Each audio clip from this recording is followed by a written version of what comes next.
One of the things I teach people is, now this is huge, you got to keep failure and success together. And people don't do this. What people do is they want to remove themselves from failure as fast as they can. So in our culture, people say, succeed, don't fail. Oh my gosh, do it right. Oh, don't do it wrong. Hey, don't mess it up. Make sure you got it. And we divide success and failure. Success and failure is not supposed to be divided. It's never been supposed to be divided, and it doesn't work when it's divided. You got to put success and failure together, because success needs failure right beside it, and failure needs success right beside it. And here's why. Here's why. Because that's the way our life is. You don't go through life and say, oh my gosh, this month has been huge. All I've had is wins, no failures. It's just woo, woo. Or, no. Don't we have good parts of a day and bad parts of a day? Don't we have wins and losses? I mean, I don't go through a day without a win or two and a loss or two. I mean, you got to keep them together. And the reason you got to keep them together is this.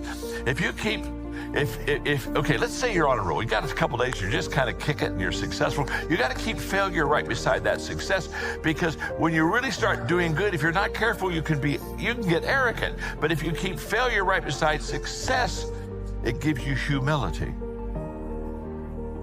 Because Bill Gates said success is a lousy teacher. It makes people think they can't lose.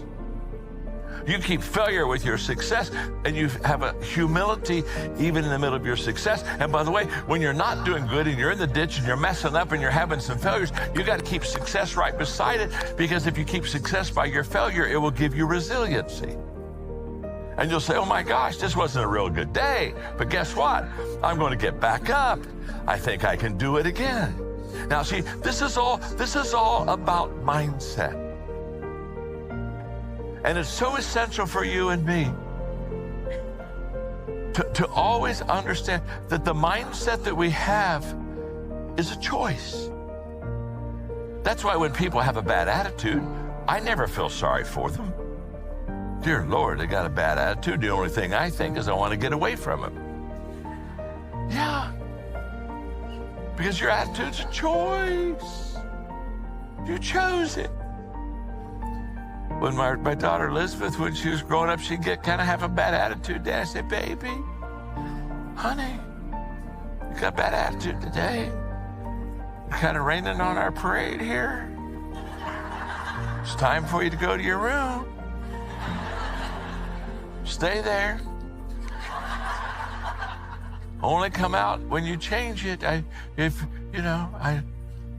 know how long you're going to stay, but we'll slide food under the door.